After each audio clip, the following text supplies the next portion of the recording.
one-way fighting.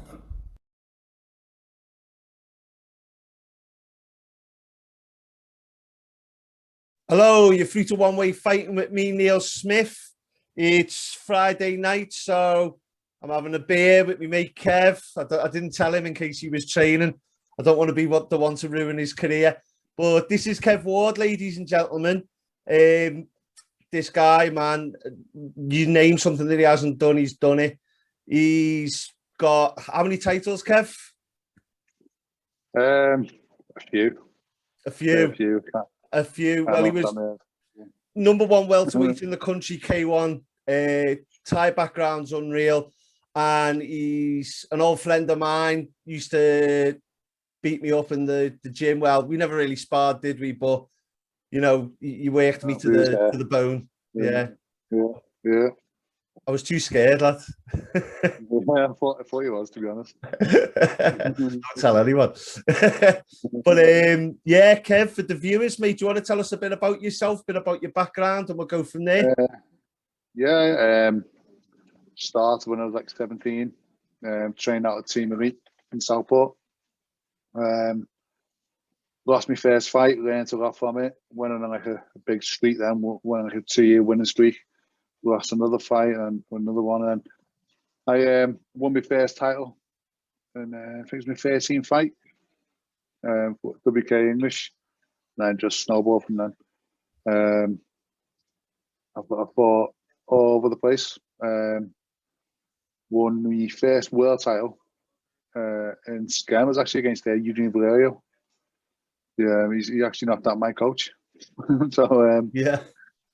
So it was a nice little one to get a fight. But even though, I'll be honest, he was a bit old, but he's still knocking people at my age at the time, and so it was it's a dangerous fight for me, because if he beat me, I thought if he beats me, then that's me done. But yeah, that was just the first one. I was a golden belt world title, and then I won an ISK world title against Mark Catterley, which was a top fight, to be fair. It's one of my favourite fights, and we're mates as well, so it was a hard fight to have as well, but it was a good fight. And then it went on, then won a Muay Thai world title against Charlie Sickler, and then it switched full on to K1 then. And then it went from there. Yeah. So yeah, like you said, I was number one at 77k in the UK and K1. I'm now number one at 80 and number 3 at 85. Right, so you're at middle now then, yeah? Yeah. Because you see, it's been a few years since I've seen you, and you were welterweight at the time. And one of the things I always thought, you're 6'4", are you? 6'4"? 6'5". Yeah, I knew you were. I'm 6'3", and you would always look taller than me. But I always thought, you know, you were always quite lean because of your size. That must be one of the hardest things for someone coming in to fight against someone like you at welterweight. I always knew you could have gone up weight. Yeah, well, it was I can make the weight. It was one of the ones where I can make the weight. It was easy for me to do a weight. I wasn't water cutting. I was just dieting, training hard. To make the weight. The only thing that I found at that weight was I didn't have power. So that's why like me knockout ratio isn't high to me win ratio. But people that's fighting were big hitters. But because of me height, and I can use my range quite well, I found it easy not to get hit. That's why I obviously done well at 77. Yeah. Going over, obviously, in preparation to speak to you today, I mean, I remember when we first met, I'd watched a lot of your stuff then, and I always check in and just see how all my mates are doing and that, because I've been abroad and stuff. So for me, it's always interesting to see where people are, what they're doing. But when I was watching back today, a couple of the fights that I was watching, you've got this sort of technique where you are that long, that you're on the outside a bit. But the one thing I picked up watching you, your stance is constantly changing from orthodox to southpaw on a number of the fights. I don't know if that's something you just do naturally just to confuse, or, I mean, the Atakan, the Arsenal and Atakan fight was the one that really stood out, because where you tend to be on the outside, he was pressing you because, was it the third round that I think? And yeah, I stopped him. you switched, and what was your lead hand? You switched, and it was your left. You come in with a straight left and just pinged him on the floor. I mean, yeah. Well, it's a very little secret. Yeah, I started doing that when I hit my hand. So a few years ago, I broke my hand, and I still fought. So while I was my arm was broke, I was trying the best way to do it where I'm not using it. So that's the reason why I started switching over. And since then, it's obviously came on. I use it quite a bit, and I'm quick. So I think because I'm quick, that's why I catch a lot of people with it. And so yeah, so that's about it. Yeah, it's just a nice little change in my style, and I've kept it. And it's worked well for me. Mate, it's visibly confusing for a lot of the fighters. You can see them struggling with it when you watch the fights back. Yeah. I mean, I'm a stickler for watching stuff and just constantly trying to break down what I should be doing. When I look at someone like you with the experience you've got, I'm just constantly like, I've got to know what that is. What's he doing? How's he doing that? And you can see it visibly on people. Like the times that you find that they start to get their head around it, you go from going on the outside and then you just mix it up and then just suddenly storm them. Which fight was it? I was watching the Aiden Brooks one. I think he caught you with the spinning back fist, didn't he? And you were on the outside, and then all of a sudden you just started roaring like a madman. And then you just took the fight to him. I mean, I've seen that the Blaska fight as well. Similarly, he managed to grab your foot and you fell back into the ropes, and then just you went from going on that outside style where you were, picking them off technically and just dominated within a matter of seconds. Yeah, what I tend to do is I try to, when I'm on the outside, I'm trying to read you. That's me, and I'm assessing the power and doing all this, just the technical stuff, the technical side of stuff. And then I know I can attack. I want to attack and attack fast. But touching that Aiden one, I actually didn't think I won that fight. I thought it was a draw myself. Because it was a 3-round fight and he dropped me, so that gives him a 10-8 round. I thought I won the next 2 rounds, so that's a draw. But because it was a tournament, he said I got the win because I finished stronger. But yeah, we had to get a rematch a few years later on, but then stuff happened. I'll do one now because Aiden passed away, didn't he? But he passed away. No, I didn't know that. Yeah, so we'll obviously won't get the rematch of that. Just stuck on that. But yeah, it was a good fight. I did think what you said there, because I'd not watched that fight before, and I was thinking to myself it was going to be 10-8 and then you'd won the next 2 rounds and it could have gone to a draw. But I mean, it is what it is. It's, in a 3-round fight, like you say.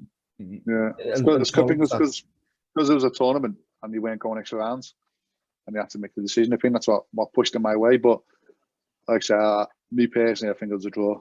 Should have won an extra round or just stayed. I can see where they're coming from though, because the majority of the fight you dominated, he caught you with that spinning back fist, and the remainder of it, it was, you could see it was sort of not lucky punch in any way, shape or form. He hit you with a good back fist, but you could see that you were technically dominating the majority of the fight, and he really had that one. Yeah, I'll be honest as well. It hurt as well. You could tell me. You could tell that. I remember sitting on the floor thinking, yeah, it's hard. I didn't even know what he hit me with. I didn't have a clue what he hit me with, and someone went to the corner. Yeah, that. But he was like that, wasn't he? Was that Welter? Yeah, Welter, yeah. Because he looks big. Yeah, the commentators even say, like, we both look different weight classes in different ways. Like Aiden looked at different weight classes due to his muscle mass and his thighs, and I looked at different weight classes due to what I was skinny. Is that the hardest you've been it, or is there someone else who's put it on you?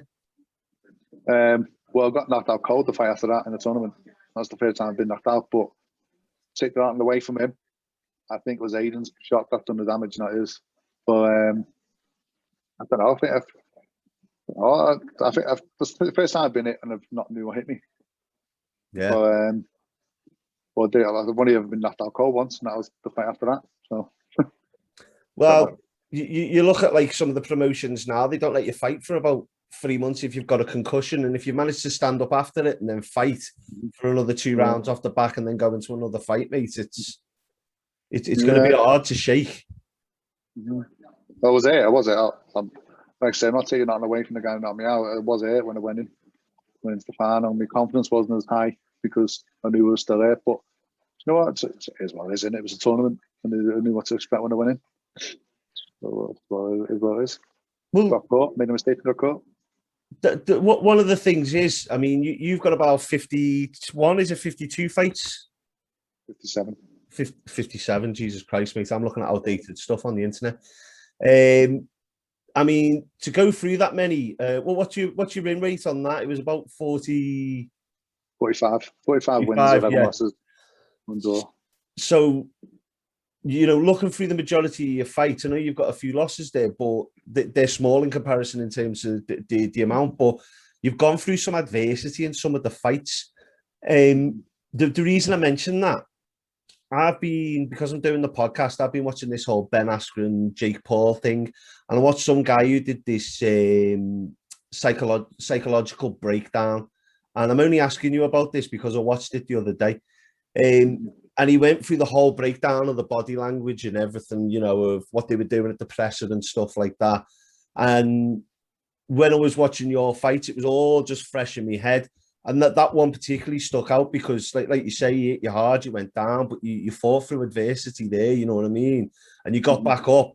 And it's not like you fought and you just stayed in the round and covered. You went on to win the next 2 rounds back from it, which is, I mean, when I watched your Road to Glory fight with James Bates, and the commentators were saying you were both a bit out of character because, like you say, you're normally technical, like you say, feeling people out. You both brought it, didn't you? Well, the fight with me and Jamie, I'll be honest, I was disappointed in that fight, and I think that was possibly one of my worst performances in my career. But you got to give credit to Jamie because he came with a tight plan, and I just didn't have an answer. That's it. And it was just I underperformed. The pressure got to me, I think. I'll say. I think what it was I wanted the contract, and I wanted to fight for it. I didn't want to have a technical fight. And the problem with me and Jamie was we were both technical fighters, so we're both the similar style of fighters. And I think what it was whoever got them to fall into their game plan wins. He got me to fall into the game plan. So it was, and I think it was a shit performance. And it was a terrible fight, I think, but happens, doesn't it? Do you think some of it was because if you won that fight, I mean, you're in glory now anyway, aren't you? No, I only got a 1-fight deal with them and then didn't go call back, but hopefully I'll get back on it at some point, but I don't know. You should do, mate. You keep beating people. But yeah, so that's what young. Do you think that fight though, with whoever won that fight got the glory contract, that maybe you were sort of wanting to put on more of a show than a technical show because you only had so many rounds to? Yeah, well, what my whole idea was win, lose or draw, put on a good performance. That was my idea in my head. And what happened was I lost, and it was a terrible performance. So, but I don't think it was a good performance from either of us, for me or Jamie. I think both of us had a bad night. We just done best what we could deal with, I think. And it was a bad night for both of us, and none of us came away from that fight looking good, to be truly honest. But obviously, since then, I've done well. Jamie's done very well. So it shows how good we both are. It's just that at the time, we just both was underperformed, I'd say.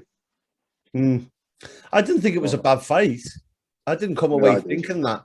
But it's different when you're the person fighting, because you'll know what game plan you wanted to execute. I mean, you both came out and brought it. You know, from a fan's point of view. I personally wasn't happy. I thought it was terrible. But, let's say it's the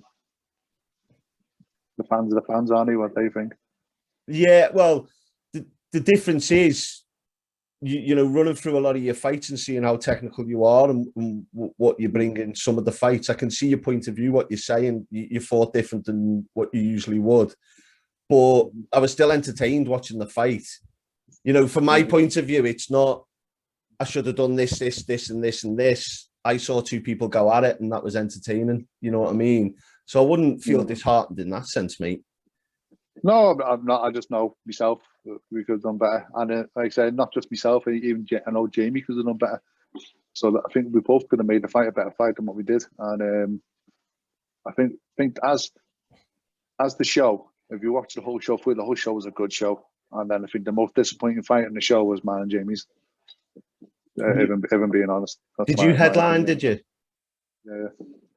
So that was my opinion. And I think we both the whole show was the most disappointing fight. But you know what? Like I say, shit happens, and I think we moved on. We've moved on from there. Obviously, I've done good since then, and Jamie's done great since then. So, what can you say? Just one of them nights, wasn't it? What was it like when you finally got to glory? As in terms of nerves. Well, that was your goal, wasn't it? So, I mean, like the feeling when you finally signed that one fight. I was made up, to be honest. I was made up. I was a bit disappointed that I wasn't on the main card, but do you know what? It is what it is, isn't it? And I got on. I performed. I wasn't nervous. I felt like I belonged on there anyway. I belong at that level. I know I do. And yeah, I just enjoyed the whole experience of it. So it was good. Mate, I've got to give you this. Like, you do perform when you go out, because I'm used to seeing Kev in the gym, and like you're sort of like Mr. Nice Guy walking around helping people out, this, that, and the other. And then like when you're watching your fights and you just stood there waiting, and you've got all the bitches nose everywhere, like goes blasting out and that, and you're like psyched up, and then you get in a scrap, and a couple of your fights, like you just sort of, if they hit you and that, you're just screaming and that and just coming back at them. It's exciting to watch. And it's like a complete contrast from the nice guy in the gym who you think's like, it's good, lads. It's good. Yeah, cheers. Good. That's the other way I am now. I am a nice person. Is that like a proper alter ego for you?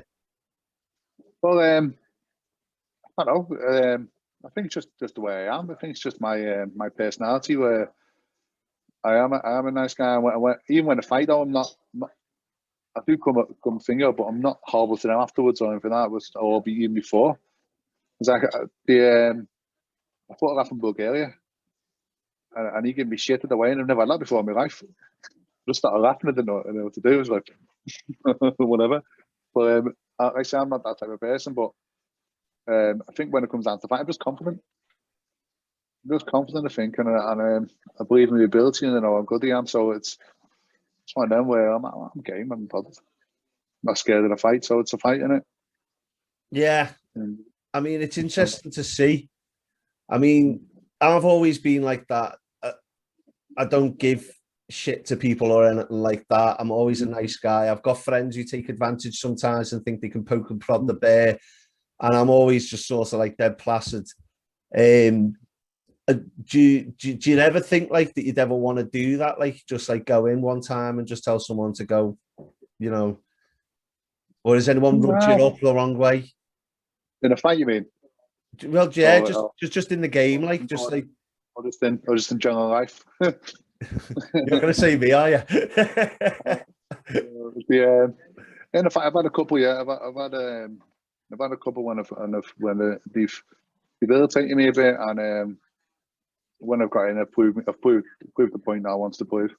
I've done it a couple of times, but not really. A lot of times, it's just at the end of the day, it's a job, innit? It's like a job.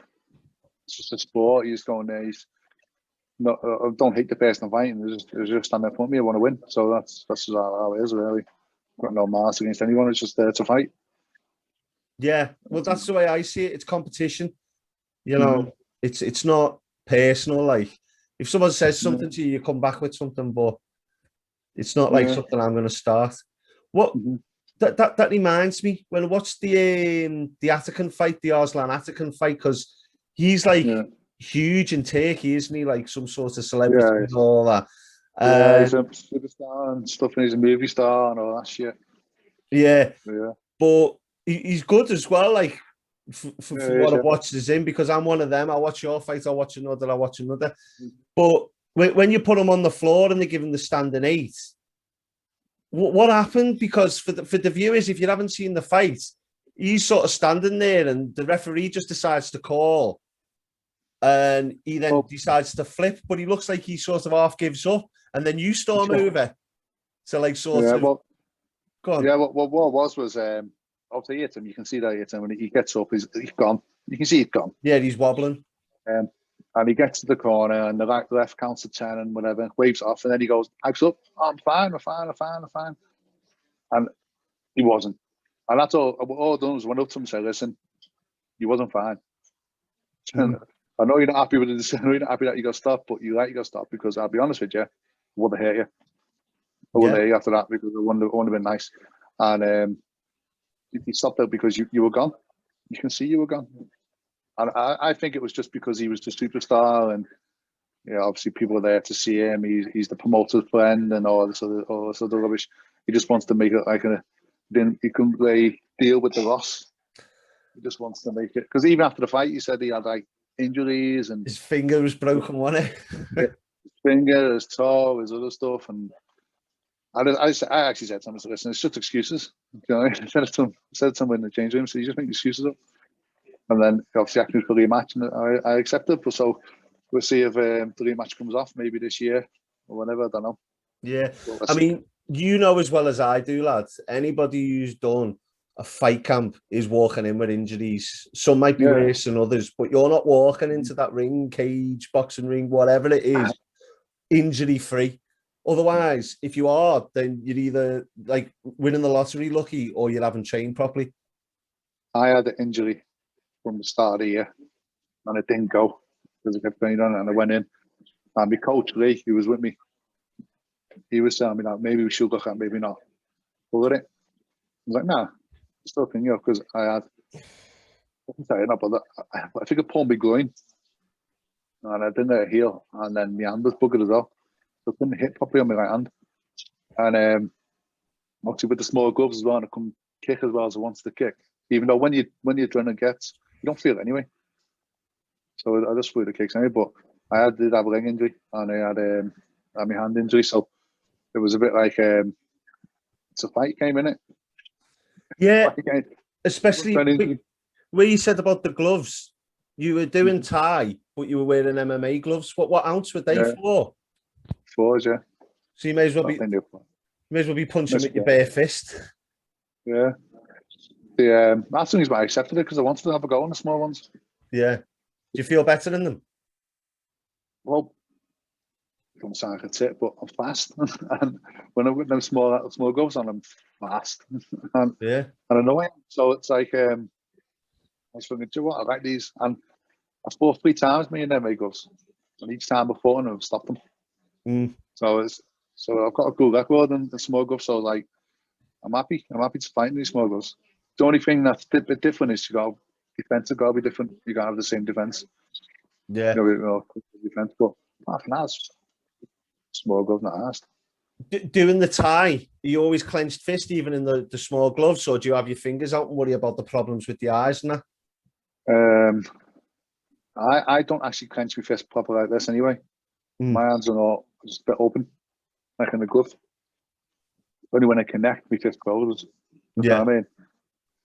So I'm never really fully connected, and I'm not wide open either. So I never poked anyone in the eye. So I don't know. Yeah, you got that good height and reach as well. That it's probably not too much of a problem for you either, is it? No. So when you said you were doing middleweight now, you gone up to light heavyweight as well? Well, light heavyweight in K1.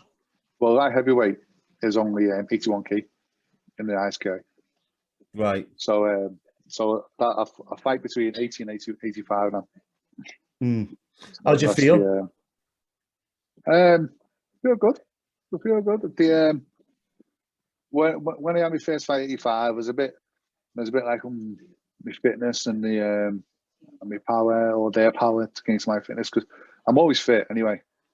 But 77 fit is different than obviously 85 kilo fit. But I'm still fit. I'm still very fit, to be honest. At 85, in fact, I'm probably fitter at 85 than what I was at 77, because I'm not killing myself to my making it hard on myself to make the weight. Is that just you walk around weight, or you walk around weight's only about 88, 90 kg.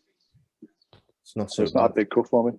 Yeah, it's easy. It's just I just thought, wow, I'm getting older and obviously got a family and stuff. It's harder now to have to cut all that weight all the time. So I'll be honest, I just can't be asked. I just thought I can't be bothered getting myself down to 77 no more. So 80 to 85 I do. And plus it wasn't just that as well. It was more the fact that I've said it before, I said it on Roy, the UK is full of shit houses at 77. They say they want to fight you, and then you get to the week of the fight and you pull out. And it's happened to me so many times, and that's the reason why I thought I'm not fighting at 77. Yeah. I'm going backwards. I'm going to 80 to 85. I actually watched that.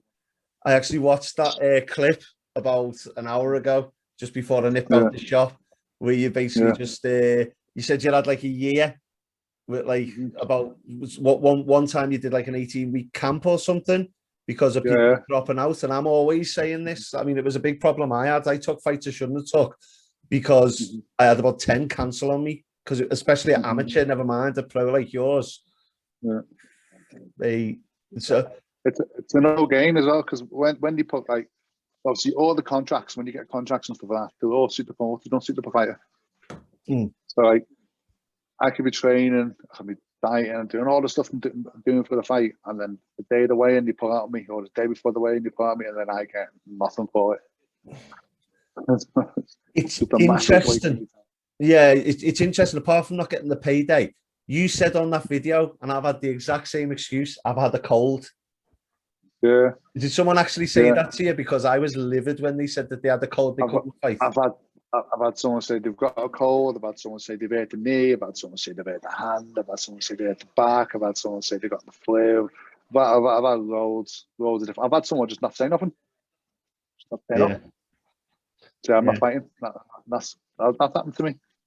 So I've had loads. Too many to go through on terms of why people fall out on me. Yeah. I had an old friend, James Bray, on the other day, and we'd gone up to Stoke, and it was a title fight, and they turned up, done the weigh-in, decided they didn't like the look of him, said they were going out for a minute, and then just got off. And they were phoning him up saying, I'll get a taxi for you to come back, I'll pay for it. He went, no. Just went home. I went to Wrexham with Andy Brockbank. That was first MMA fight, and we weighed in the day before, and then we went back up again on the Saturday. Seen the doctor, all going good. Like, you warm up for your fight, you're on next. Sam, about to go to the ring, you failed. Got off, shit yourself and gone. I'm like, you mad? So literally just before he's about to walk to the ring, he gets told us that the guy's shit and go off. That hasn't happened to me. I've had it when I've left the house. I got a call, I was about to leave the house saying that when I was fighting, they pulled. But I've never had it when I've been there, about to go to the fight, and they pulled. Also, had you already you were just about to walk out? Yeah, just about to walk out. And Andy's opponent said he just failed and got off. Just got off. You know what? It's one of them, mate. It really is a test of character, doing it. I mean, I'm not gonna shit anyone, like, you know, you're some big hard there. The first few times you do it, and however many more, you're absolutely bricking it. I've done into gyms where I've been like in someone else's gym, and I'm like, you know, but you don't say you're gonna do something if you're not gonna do it. You know, I remember my first fight, I wasn't actually that nervous. I believed I was dead hard and I got beat. And then my fifth fight, I remember sitting in the changing room with my head between my legs, going, why am I here? Why am I here? Why am I doing this for? I'm putting myself through this for, because I was shit myself. I remember on my 16th fight I was, and I've never been so scared in my life. And now, I'll be honest, I'm not arsed now. Why was it on your 16th? What was that? Just because you got to a certain level and it was the pressure? Yeah. No, I challenged somebody who knew he was a lot higher ranked than me, and we've been knocking loads of people out, and I got the fight, and I was game for it. It's just that obviously on the day I was a bit like, sort of shit it, but I performed. I'll be honest, I performed. I came out, I performed, I done well. I got stopped the second round. Don't make excuses up, right, why I got stopped. But I'll tell you why I got stopped. reason why, my excuse. But it's not the reason why I got stopped, because I got stopped. I wear contact lenses when I fight, and if your contact lens falls out, it's better for you because you can still see. If it moves, you can't see fuck all. And it hit me, and the contact lens moved, and I couldn't see. So I panicked a bit, and then I got caught. And then after that, he charged me, and I shit my pants and got stopped. So, but it is what it is. I'm not bothered. It's 1 minute. So it is what it is. Do you do any of the old sports psychology in that? Because my view is, like where you said you challenged them, if you were in a bar or on the street and you challenge someone, it goes off and it's there and then. You don't have too much time to think, and you probably just go full on. But this is why I use an example that or an analogy. Like if you're having a fight in the street and it goes off, you don't have a chance. You don't get a chance to think about it or get scared. It just goes. Right now, but if I came up to you and said, right, Neil, my cousin wants you straight at 5 o'clock tomorrow on the field, you got till 5 o'clock the next day to think about who the fuck's his cousin. Do you know what I mean? And that's what, I'm going to tell you right now, right? So I was 15 years old, right? 14, 15. And some kid come into the park and stopped me and went, my mate said, you been saying stuff about me mum. And I was with about 3 other lads. And then there was a couple of them. And I'm like, I don't remember saying that, but I'm not going to look like a shitbag and say, no, I never said it, because then I'll look like a fanny. So I just went, yeah, I did, and what? And he went, we're coming down next Saturday and we're going to fuck you up, bring your lads. And I was like, yeah, whatever, go on, fuck off. And this was back when I was a shitbag, before I'd ever hit anything or done anything like that. And all week, exactly what you're saying. It was like, oh, all my mates were like, yeah, we'll come down, we'll do them in. 2 of my mates turned up of about 10. Seriously. And the best bit of the story is he came over and he went, who wants first digs? And I was like, go on, you can. And he just went like that on my arm. And I just buried them everywhere, just done them in, lad. Just destroyed them. And the sense of relief was just like, it was a week of terror. But the sense of relief was like up there. That's why I think like fighting this, because you've got 6 weeks to think about it. Yeah. So I think that's the reason why a lot of people, the nerves start getting, so they're like, you fancy it first, and as they start fancying it, it gets 2 weeks, 3 weeks, 4 weeks, 5 weeks, 6 weeks. Oh shit, I'm fighting next week. Fuck. And then either the ass goes or the other fight. That tends to happen, isn't it? Do you do anything for it, like any of the sports psychology stuff, any like mental preparation, or do you just deal with it? I am what I am. Like I said, it doesn't. It's never really. I've been scared, obviously, when I fight, but I've never thought I'm not fighting. I've always thought when I had to fight anyway, whether or not I'm scared or not. And now, like I say, I'm more scared of the weigh-in than having to fight.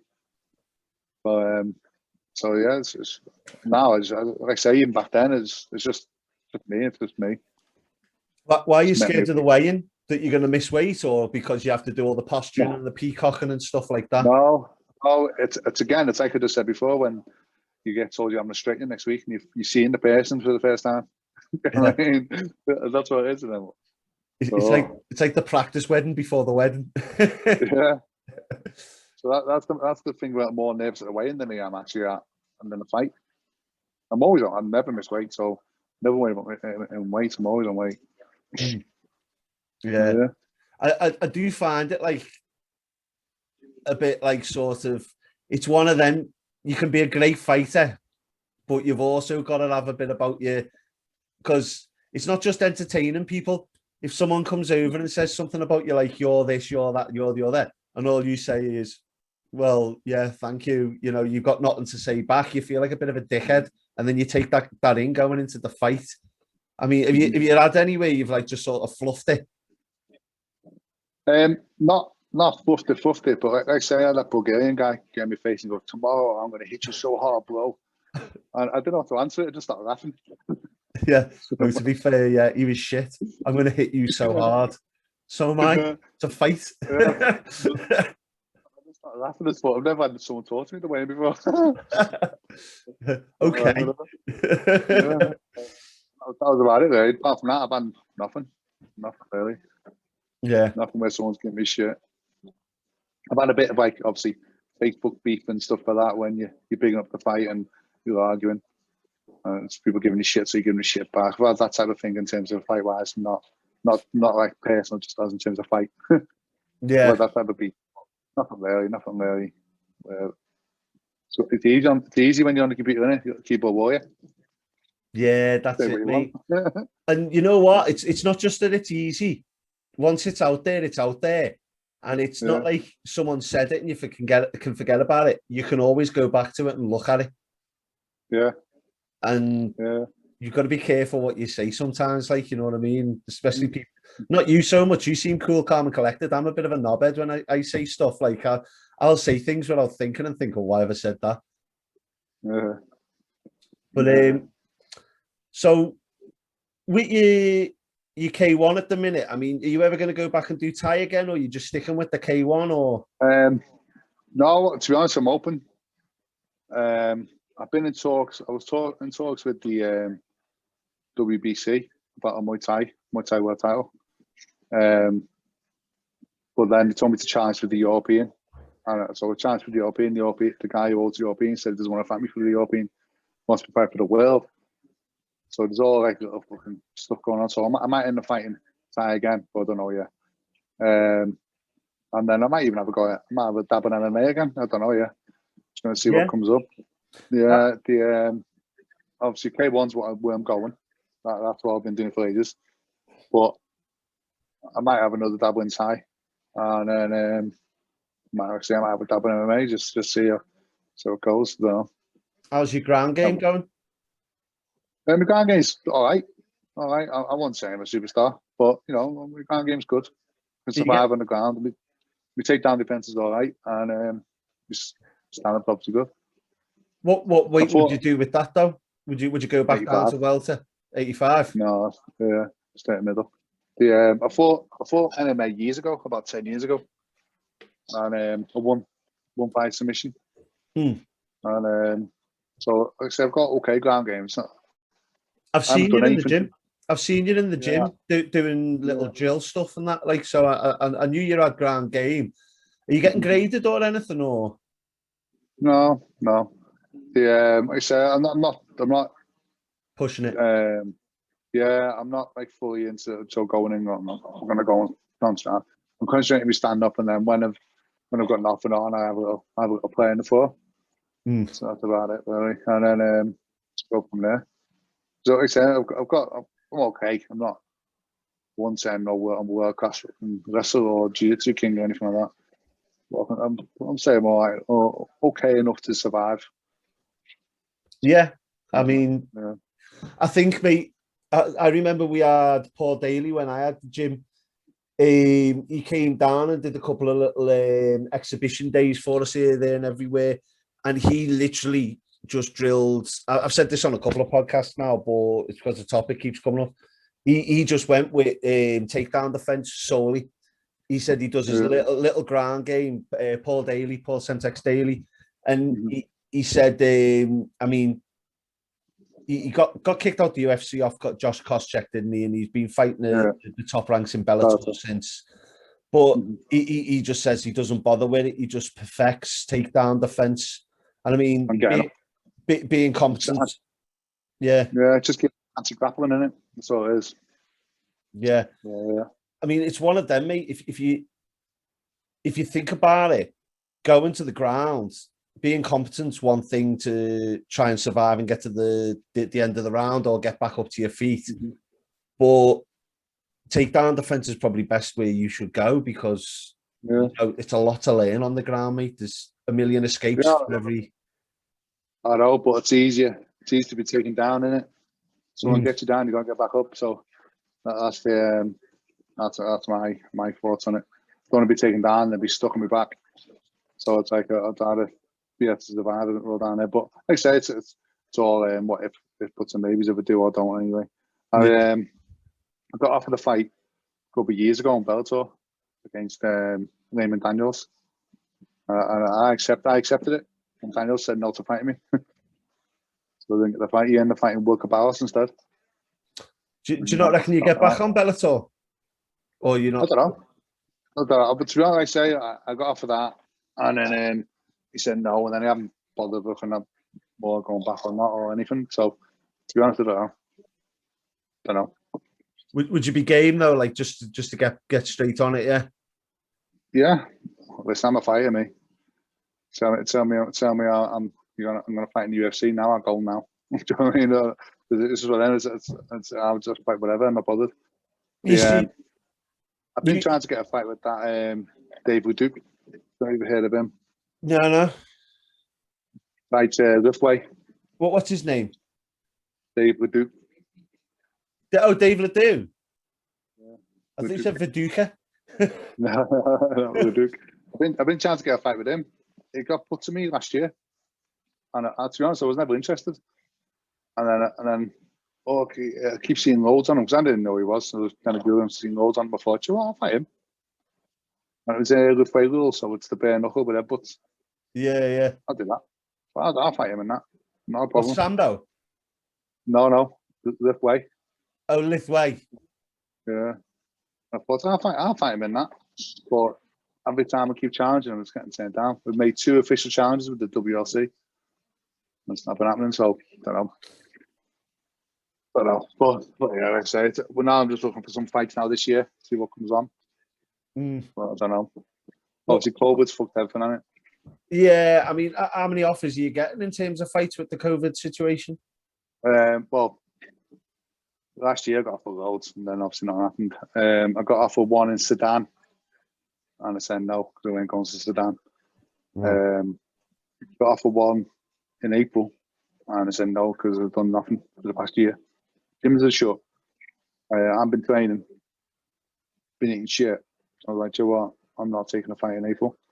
And then got offered one in May, and again it's like, nah. I haven't been training. Like I said, I've been able to go to the gym. I was like, nah, I'm not doing it. So I'm trying to find out fights end of June, July. I'm looking at now, I think.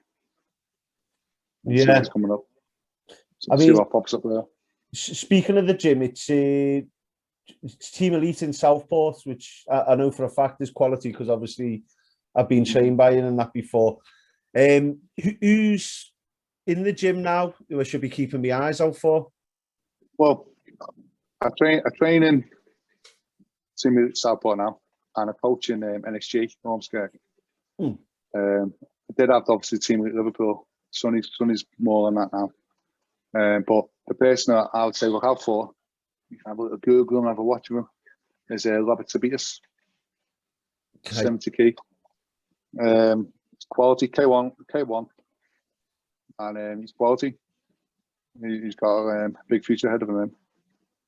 And then the other one to look at for MMA wise is Marius. Marius, can't say his name. Marius Mazowski or something. And then JJ Jones. Good. 2 superstars to have a keep an eye out for as well. What I'll do is I'll go search. It'll take me a day to put this out, and I'll put a little link in. Are they on YouTube? Are they? Yeah, they're on YouTube. I'll put a few links in below for them just to give them a little shout out and that for you. Yeah, super. What I was going to say to you as well, I mean, I did mention it to you when I was messaging you. So obviously with the K1 and the Thai background, you've got this McGregor Pourier 3 coming up, and this is just more for the fans than me and you, mate. But given the whole situation surrounding the calf kicks, now the guy I do the weekly podcast with, he was just like, well, how'd you get around those calf kicks? And I was like, well, there's different ways, but being obviously an expert checking kicks and that, I mean, what's your thoughts on that? The calf kicks or the fight itself? Well, I don't like them. No, I think the dangerous kicks me, because all you need to do is turn your shin out can break your leg. Yeah, well, I always remember Ernesto Hust used to turn his leg right out and like point his knee into everything. I know obviously that might be harder if they're lower, but you can. But it doesn't make a difference. All it needs if they see the kick comes, just turn the shin. Yeah. And you can the leg, but do you know what? It does. It still works. It's a painful kick. It is painful, but I'm not a fan of them. I won't do them, mate. I won't do it. I'm not my legs too much. I don't want to break them. Yeah, I've done it a couple of times where I've thrown the kick, a low leg kick, and someone's turned out the check, and my shin's been like hard to stand on nearly sometimes if they check it proper and I throw it hard enough, and you're not wearing shinnies and in sparring and that. Yeah, but I don't like it. I don't like it myself. What would your advice be to Conor McGregor then, just to check him? Yeah, check him properly. Check him, but guard the way them. So what else can you say? It's only going to be one of them, innit? I think McGregor get beat again anyway. Do you? Yeah, I do. To be honest, I said he'll get beat in the last one. People go, nah. I made the same face on the last one, and I'm still 50-50. I think Poirier's been since obviously the first time he fought, Poirier's gone up, and he's fought top lads. He's been fighting top lads, and he's beaten the top lads.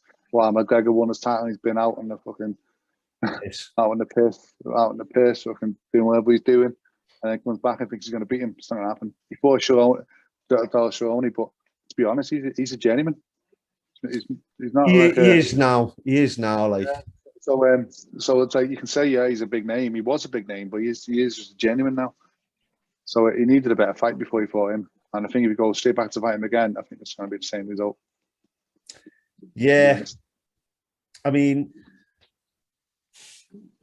I do feel like he's got the ability to beat him, but I just feel like Poirier's been too active. He's progressed 100%. He's fighting better lads, and he's beating them. That's as far as I'm saying, that's what it is. I think his competition's been better than McGregor's has been, and I think he's just because of that and the time off he's had. I think that's going to be the big factor. I feel like Poirier's hungrier as well. Yeah. As soon as McGregor come back and he was all nicey nice, I felt like he's not got the want anymore. If he wanted it, he'd be nasty. No, I think he knew. I think he knew that this is no easy fight. He's not going to walk for him. So I thought he can't be a dick to him, because if you're a dick to someone and get swatted, you're a dick. And it's happened a few times now, hasn't it? Yeah. So he, I think he knew that himself. I think he thought this is a hard fight. This, but it's a fight game anyway. Anything can happen. Yeah. Anything can happen. When it takes one. I do think. Yeah, no, yeah. I was going to say, I mean, obviously, I've mentioned that because obviously it's the popular thing at the minute, and they've just announced that they're doing it. Who are you watching? Who's exciting you at the minute? In the UFC or in general? In general, mate, across the board. Well, I'm a fan of Adesanya. I think he's quality. I think Ngannou, he's a scary dude. Yeah. And what he lacks in. So like when he fought Stipe the first time, that's obviously it's his cardio and the wrestling. He was lacking in that. But even when he was gassed and he had nothing in him, he still had knockout power. So like every time he hit Stipe in the later rounds, Stipe was wobbling. And I was thinking, Joe, what? He's a scary guy, because you could smash him, you can swat him, or every fucking minute around until the last 10 seconds, and he can put you to sleep. So I think he's a scary dude. When it comes down to the kickboxing side of it,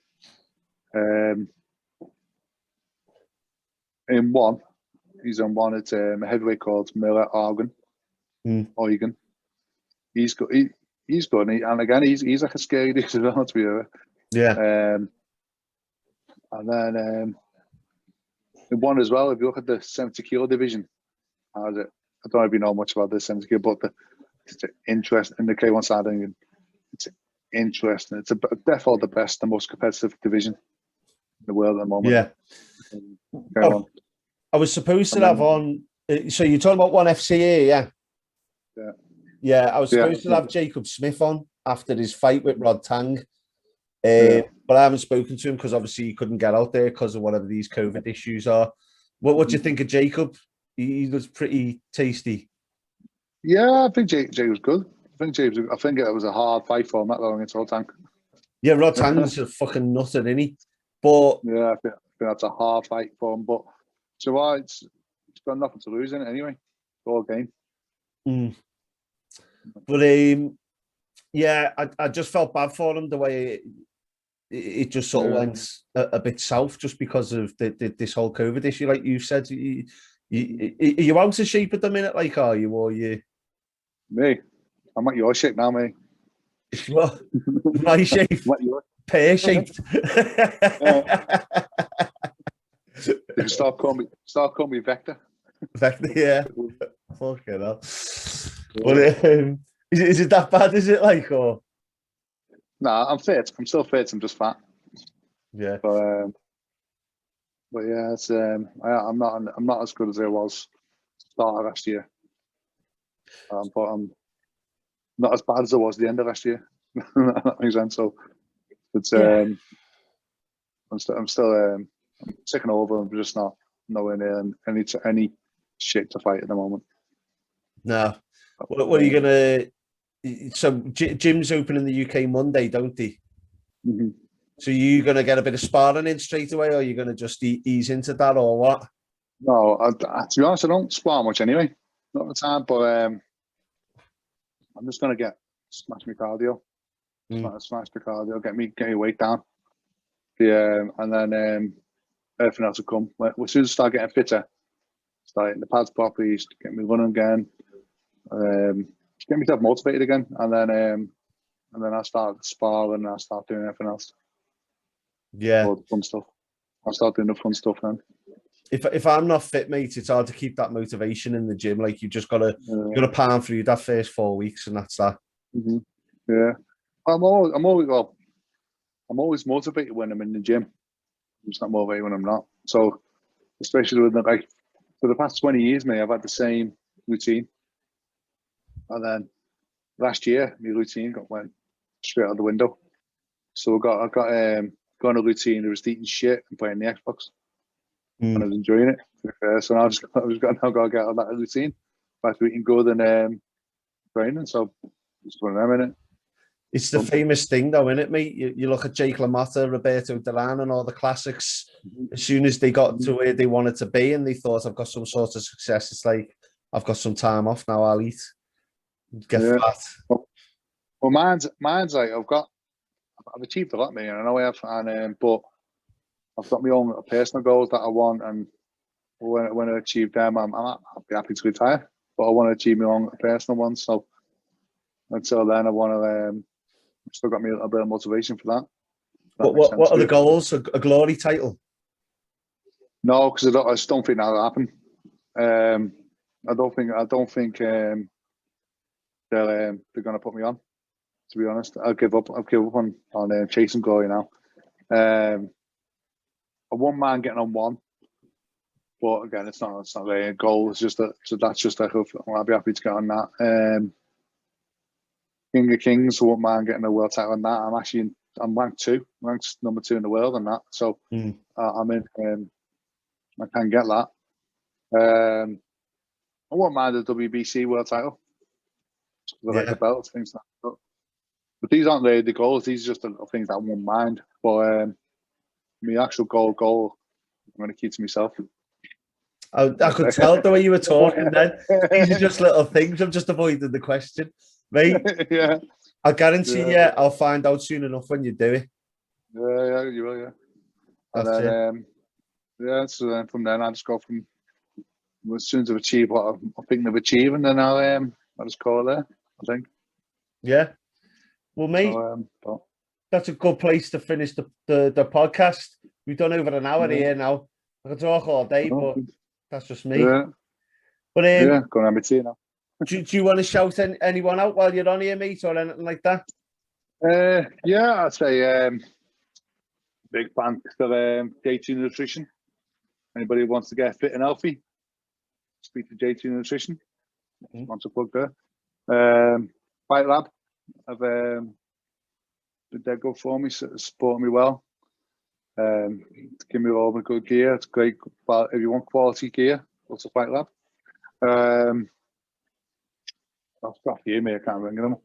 Gym King's been good. Love Hemp. Meadow Designs. Remember that one? Ormscare Chiropractor, Clinical. Can't remember them all. After Mate, that, so, if you want to send me some links over after this, I'll put them in the description down below for you. Yeah, will do. No worries. So yeah, buying it, and thanks for having me on. Yeah. Nice speaking to you again. Yeah, mate. Yeah, and when you mentioned Neill before, have a word with him for us. I might get him on because he does the sports psychology and that. That's if you've got the time. But mate, the other thing with Sonny's getting to answer the phone. He's the only person who's got his phone in his hand all the time and doesn't answer the phone. Because he's whipped by his bird. Who's that?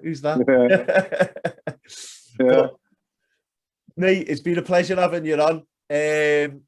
Like I say, everybody, I'm going to drop a few of Kev's fights below. And yeah, thank you, mate. Make sure you like and subscribe. Make sure you hit the notification bell so you can see when everything else is coming out. You also catch me on onewayfighting.com. And Kev, we're going to start up our brand. It's going to be hopefully in a week or two. I'll grab the address for Team Elite or something. Full Guard MMA. We'll be sending some T-shirts over to you or something, mate. Cheers, man. No worries. Thank you. Goodbye, guys. Thank you. Goodbye.